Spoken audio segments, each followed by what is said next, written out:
Good morning, dear student. Welcome to your online class. Once again, class 5th. This is your English literature class. हम लोगों ने इससे पहले second lesson complete कर लिया था. मैंने आपको कुछ होमवर्क दिया था. ये पीछे वाला पेज जो है आपका रह गया था.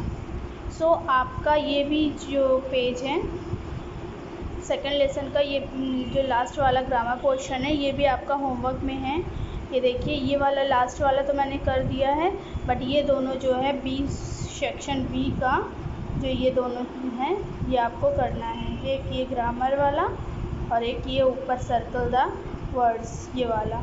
ठीक है. आज हम आपका न्यू लेसन स्टार्ट करेंगे, lesson 3, the real successor. Okay. अच्छा, उससे पहले हम आपको ये बता दें कि आपका एक टेस्ट होने वाला है 25 तारीख के बाद.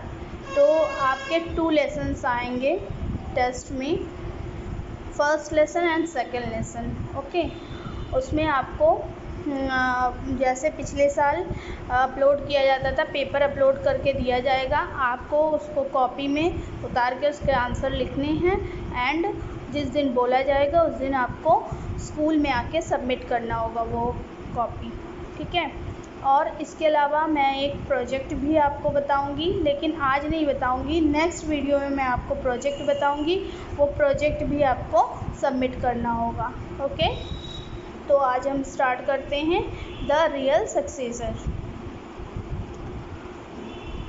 Once upon a time there lived a king in northern India. He had many wise men his court, but the chief minister, who was very old, was the wisest of them all. The king had firm faith on his honesty and capability and was relaxed by giving him the charge of the affairs of the kingdom. मतलब एक समय की बात है, एक राजा रहता था northern India में. उसके कोर्ट में जो है बहुत सारे वाइस मैन थे उनके कोर्ट में, बट उनका जो चीफ मिनिस्टर था वो बहुत ओल्ड थे, बहुत ओल्ड मैन थे, बहुत बूढ़े हो गए थे. बट वो जो है पूरे कोर्ट में जितने भी आदमी थे उन सब से ज़्यादा वाइस थे. मतलब क्या वाइस मीन्स चालाक, बुद्धिमान थे. बुद्धिमान थे. और वो बहुत ऑनेस्ट भी थे. जो राजा थे वो अपने सारी जो चार्ज था, अपने राज्य का जो चार्ज था वो उनको सौंप के, उनको दे के वो बहुत सेटिस्फाइड रहते थे कि उनका पूरा राज्य जो है सही तरीके से चलेगा. वो रिलैक्स रहते थे एकदम उनके हाथ में चार्ज दे के. But the chief minister was very old. लेकिन चीफ मिनिस्टर जो थे बहुत वृद्ध थे, बहुत बूढ़े हो गए थे, बहुत ओल्ड थे. So one day he expressed his desire to devote the rest of his life in the company of holy men. The king was very sad to hear this, but he might not find such an intelligent person as him as his minister. वो उसके वहाँ के जो chief minister से बहुत बूढ़े हो गए थे, तो उन्होंने एक दिन डिसाइड किया कि उनको अब क्या करना चाहिए, अपना जो काम है उससे इस्तीफ़ा या उससे रिटायरमेंट ले लेना चाहिए, क्योंकि वो बहुत बूढ़े हो गए हैं और उनसे अब काम नहीं हो रहा. ये सुन के राजा जो है बहुत दुखी हो गए, क्योंकि उनके जैसा इंटेलिजेंट पर्सन और कोई नहीं था.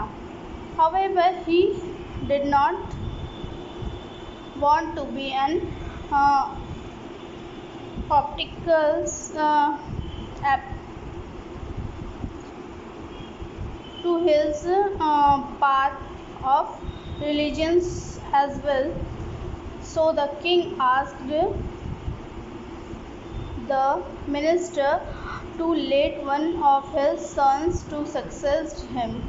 तो जो कुछ देर सोचने के बाद उन्होंने राजा ने कहा कि तुम अपने किसी बेटे को, तुम्हारे बेटे भी हैं, तुम्हारे बेटे को ही भी एक सक्सेस मिनिस्टर बन सकते हैं, तो तुम अपने बेटे को यहाँ ला सकते हो. This minister replied that he had 3 sons. Minister ने कहा उसके 3 बेटे हैं. all of them looked equally bright and smart. वो तीनों बच्चे जो हैं, बेटे जो हैं, इक्वली स्मार्ट भी हैं और वो बहुत अच्छे भी हैं, ब्राइट भी हैं. They were dutiful and bold. Way dutiful और बोल्ड है तीनों ही.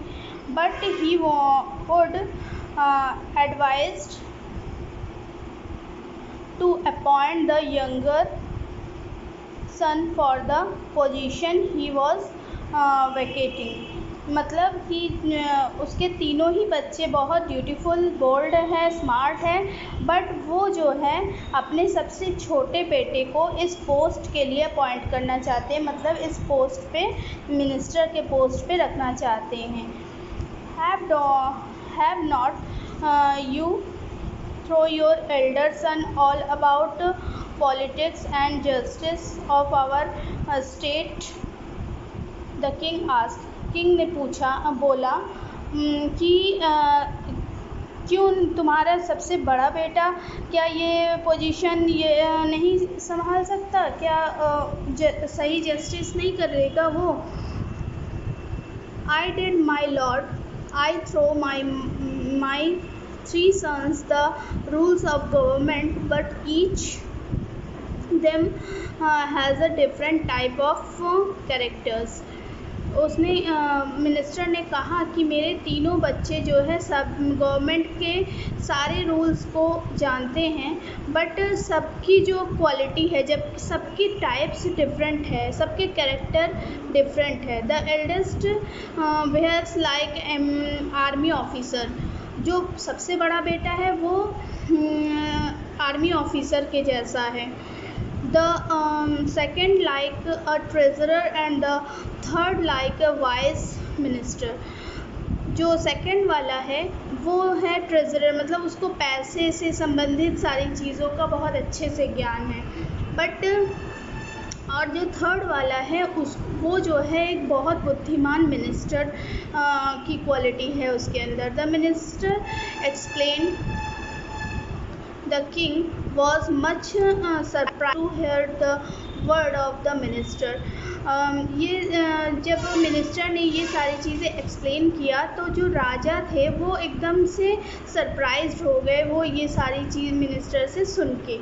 He inquired, how can you be so partially sure about the characters of your sons? तो राजा ने उससे इंक्वायरी किया, उससे पूछा कि तुम कैसे इतने श्योर हो, इतने तुम कॉन्फिडेंट से कैसे उनके कैरेक्टर के बारे में बता सकते हो. Can you how the difference is their character of me. क्या तुम मुझे भी उनके जो डिफरेंट कैरेक्टर हैं उनके बारे में बता सकते हो? सो स्टूडेंट, आज के लिए बस इतना ही. आज हम आपको ये एक पेज पढ़ाए हैं, ठीक है. सो नेक्स्ट वीडियो बताएंगे नेक्स्ट पेज का. और आपके टेस्ट के बारे में हमने बता दिया है. 2 लेसन्स आएंगे, उसमें ऑब्जेक्टिव टाइप्स क्वेश्चन ही दिया जाएगा मे बी. सो आप अच्छे से तैयारी कीजिए. Thank you. Have a nice day.